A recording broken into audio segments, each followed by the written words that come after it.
အားလုံးပဲမင်္ဂလာပါဗျ Rolling Record Channel မှာပြန်လည်ကြိုဆိုလိုက်ပါတယ်ဗျကျွန်တော်အနေနဲ့ Trip in Myanmar ဆိုတဲ့ခေါင်းစဉ်အောက်ကနေပြီးတော့မြန်မာနိုင်ငံအတွင်းကျွန်တော်တို့တွာလာရောက်ရှိဖြစ်တဲ့နေရာဒေသမြင်ကွင်းတွေကိုပြန်လည်မျှဝေနေတာဖြစ်ပါတယ်အဲ့ဒီမှာဒီ episode 98ကတော့တရက်ပုဟဲဟိုဂျာမနီလန်ဒ်ရှောက်ကစိတ်ဝင်စားစရာကြီးတဲ့သဘောမြင်ကွင်းတွေကိုမျှဝေနေတာဖြစ်ပြီးအခုကအပိုင်း2ဖြစ်ပါတယ်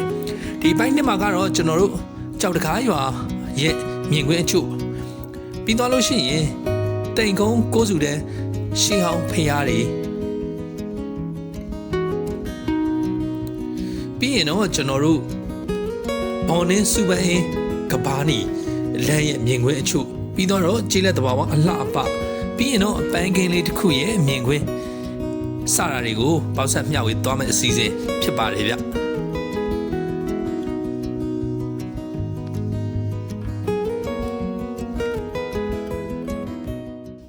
ဟုတ်ကဲ့ဒါကကျွန်တော်တို့ကြောက်တကားရွာတိန်ကုန်းရှေးဟောင်းတမိုင်းဝင်ဖျားများလို့စိုင်းဖို့တွေ့ရပါတယ်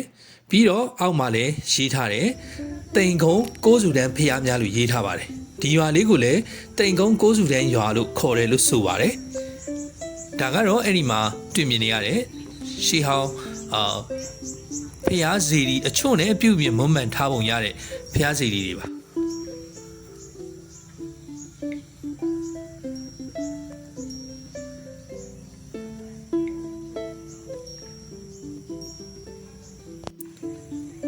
ဒါကတော့ကျွန်တော်တို့ဒီအဲ့ဖျားစုရှိတဲ့စီကိုအဝင်မှာတွေ့ရတဲ့ဇီဒီပါဒီဘက်ဒေတာရဲ့ဇီဒီတွေရဲ့ထုံးစံအတိုင်းပဲကျွန်တော်တို့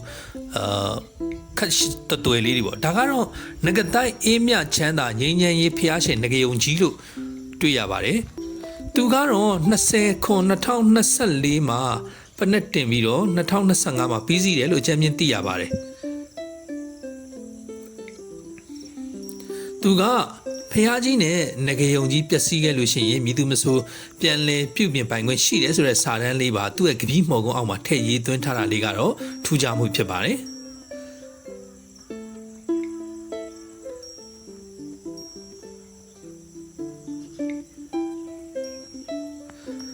ဒါကတော့တိန်ကုန်းကိုးစုတန်းဖျားတွေလို့ခေါ်တဲ့ဖျားစုဖြစ်မယ်လို့ထင်ပါတယ်ဗျသူကဘေးပတ်ဝန်းကျင်ရဲ့မြင်ကွင်းကလေသူကအတော်လေးကိုပဲဟိုစိမ့်စိမ့်လန်းလန်းနဲ့တကယ်အေးချမ်းတဲ့မြင်ကွင်းလေးဗျဟိုးမှာကြည့်မိကုန်းငွေလေးတွေနဲ့ပြီးတော့လို့ရှိရင်ဒါလန်ကြီးအခုနဂျာမနီလန်ကြီးရဲ့လန်တွေ့ရတဲ့ဟိုလန်မြင်ကွင်းပေါ့ဒီမှာဆိုလို့ရှိရင်လည်းဝယ်ယုံမင်းနေနဲ့ဟိုကတော့ရှေးကအုတ်ဂူတစ်ခုဖြစ်မယ်လို့ယူဆရပါတယ်ဗျဒါကရင်မြင်တော်ဘောကတွေ့ရတဲ့မြင်ကွင်းတွေပါ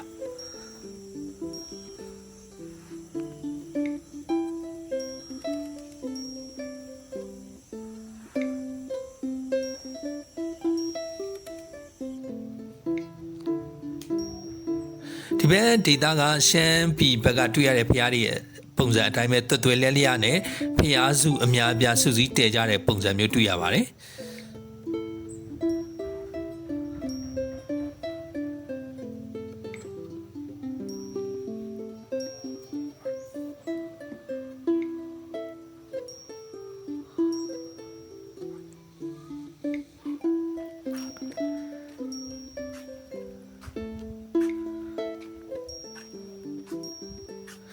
ဒီဖျားလေးကကျွန်တော်တို့ခုနပြောတဲ့လမ်းကနေဂျာမနီလမ်းကနေဝင်လိုက်ဘယ်တော့မှမဝင်ရဘူးဗျတက်အောင်လေးပဲ10မိနစ်လောက်ဝင်ရောက်တယ်ဟိုသို့ပေမဲ့ဒီဘက်ကနည်းနည်းလေးအရောက်ပေါက်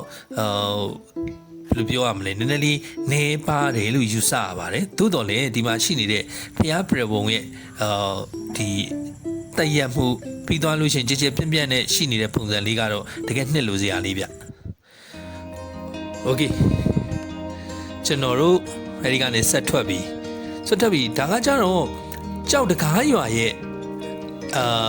ကြောက်တကားရွာနေဦးဒီ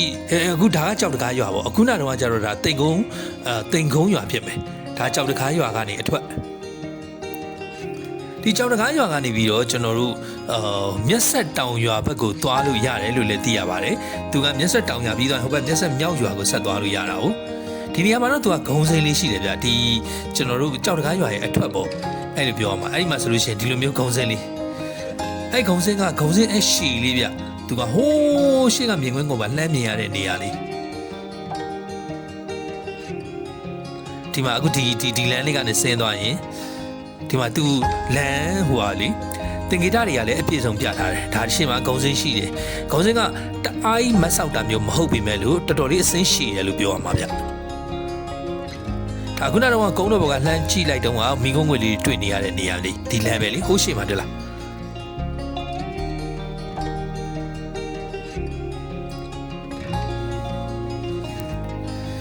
တကယ်ကိုတဘာဝရဲ့အရာသာကိုပြေဝခံစားရတဲ့အေးချမ်းချမ်းသွားခြင်းတဲ့သူတွေအဖို့တော့ဒီလမ်းလေးကအတော့ကိုအဆင်ပြေတဲ့လမ်း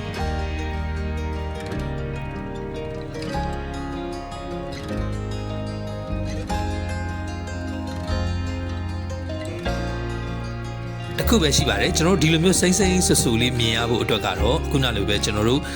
မိုးအကုံစောင်းအကူလို့ကာလာမျိုးလေးဒီလိုမျိုးမှာဒီလိုမြင်ကွင်းလေးတွေတွေ့ရတာပါအကယ်လို့ຫນွေဘက်ရောက်သွားရင်သို့မဟုတ်စောင်းနှောင်းပိုင်းရောက်သွားပြီဆိုလို့ရှိရင်တော့ဒါကနည်းနည်းလေး၆တွေ့တဲ့မြင်ကွင်းဘက်ကိုပြောင်းသွားတာပေါ့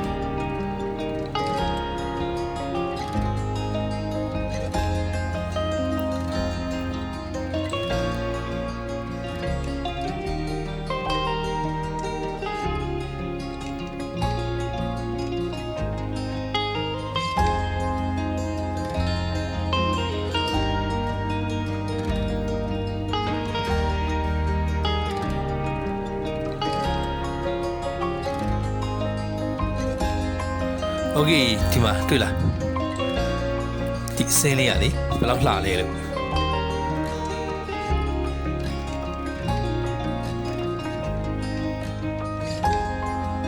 ဟိုမှာတွေ့လားဒါစောင့်တဲလေးတွေပေါ့ဒီဘက်ကတဲလေးတွေကသူအဲ့လိုမျိုးဟိုလူခါတဝက်လောက်ပဲရှိတဲ့တဲလေးတွေငုတ်တုတ်ထိုင်လို့လွတ်ယုံလောက်ပဲသူကအိတ်ယုံလောက်ပဲနေကြတာထင်တယ်နောက်ပြီးတော့ဒီဘက်က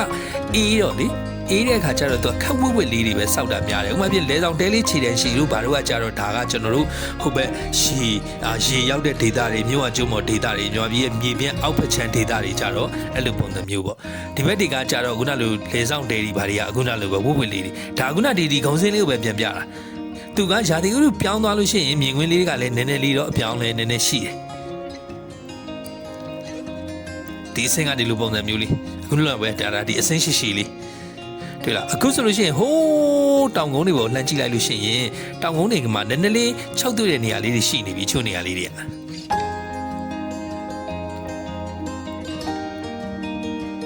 ဒီနေရာတော့ဒါလုံးဝစိမ့်ဆူတဲ့နေရာ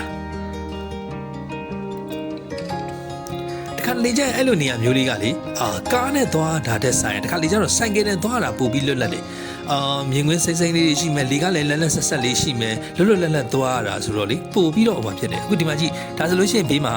စမ်းကြောင်းပေါက်စလေးတီးတီးလေးရှိတယ်ဒါလမ်းဘေးမှာစီးနေတဲ့ဟာလေးသူကရှေ့မှာစီးဝင်စရာမြောင်းရှိတယ်သူမှာဟုတ်ရှိပါ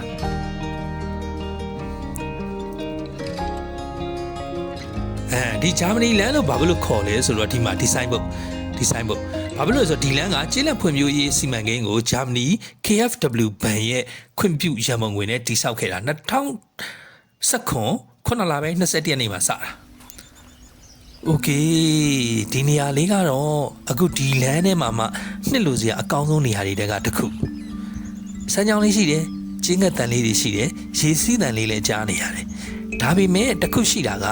မိုးအကောင်စောင်းကူဖြစ်နေတဲ့အခါကျတော့ရေကမကြည်သေးဘူးရေကအခုနလိုမျိုးဟိုးတောင်ပေါ်ဘက်တွေကနေဆင်းလာတဲ့ရေတွေရှိနေသေးတဲ့အခါကျတော့ရေကနီးနေသေးတယ်အကယ်လို့စောင်းလေလောက်ရောက်သွားတော့ဒီရေကလေလုံးဝချီနေပါတွေ့ကြည့်ဒီလိုမြင်ကွင်းလေးနဲ့ဆိုဘလောက်အေးချမ်းလဲလို့ဟိုးဒီမှာဒီလိုရေစီးတဲ့လေးတွေနဲ့ပင်လေရဲ့လှိုင်းပုတ်တန်ကျန်းတယ်ဒါပေမဲ့စမ်းရည်ရဲ့စီးတန်ကပို့ပြီးတော့နုညံ့တိမ်မွေ့တယ်လို့ခံစားရတယ်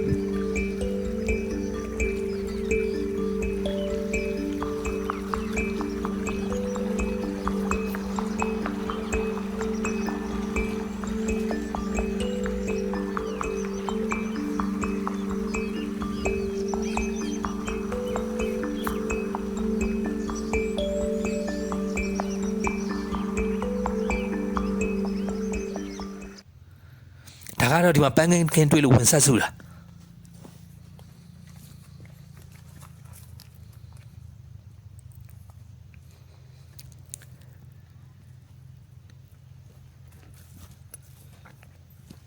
တော့ဘယ်လောက်ကြာအောင်ဆိုင်ရလဲဟောဆို3လကြာ ဟော3လကြာသူ့ပန်း4လကြာဟုတ်ဒါကြတော့ဘာလို့ခေါ်တာ ဒါအသေးပန်းလေဗျ ဩ ဟိုချယ်ရီအတူပေါ့ ချယ်ရီပေါ့ အေးဘာတော့အယောင်အခြေရီရောင်လေးဖြစ်နေ ချယ်ရီရောင်ဆိုတော့ ဟာ အသေးပန်းပေါ့ ဟာဟာ ဒီကလူတွေခေါ်တော့အသေးပန်းလို့ခေါ် ဩအေးကျွန်တော်တို့အကြမ်းမြင့်ကြည့်လိုက်ရင်ဒီတိုင်းဟို သူစီပေးထားပေါ့ ဟာဟာဟာ ဟိုဘက်ဟာဆိုစပယ်ဖြူတဲ့ဟိုကစပယ် ဩဟိုဘက်ကအဖြူရောင်များတာ ဒါအသေးပန်းလေ ဟာဟာဟာ ရှူကြော်လဲချယ်ရီလွင်လို့လည်းခေါ်တယ် ဟောချယ်ရီလင်းလို့လည်းခေါ်တာခုက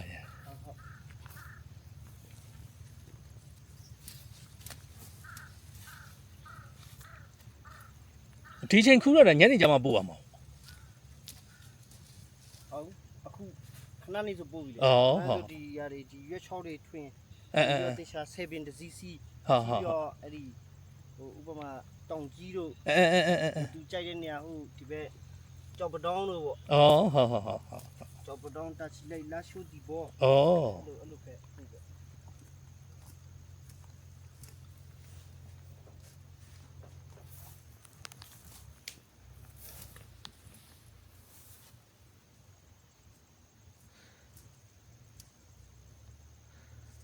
ဘယ်တော့ရော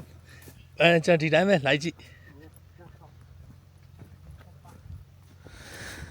သူများကိုဆက်စုနှောက်ရှက်လို့ပြီးပြီဆိုတော့ပြန်ထွက်လာခဲ့ပြီ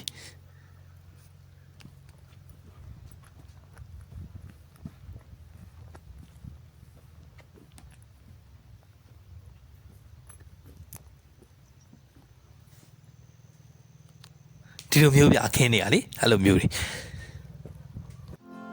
โอเคဒီလမ်းလေးကခုနပြောတာဆက်ပြတ်သွားလို့ तू က21ခွန်2019မှာစတာစပြီးတော့20ခွန်2018မှာပြီးစီးခဲ့တာလို့သိရပါတယ်ဗျဒါကရှေ့က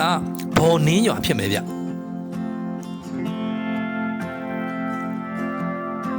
အခုလိုစိမ့်လန်းတဲ့အချိန်မျိုးဆိုလို့ရှိရင်တော့ဒီလိုမြင်ရတယ်ပြပတ်ဝန်းကျင်က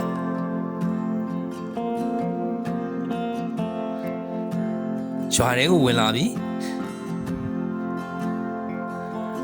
ရှေ့ကဘော်နင်းရွာဦးစီရီဒီမှာ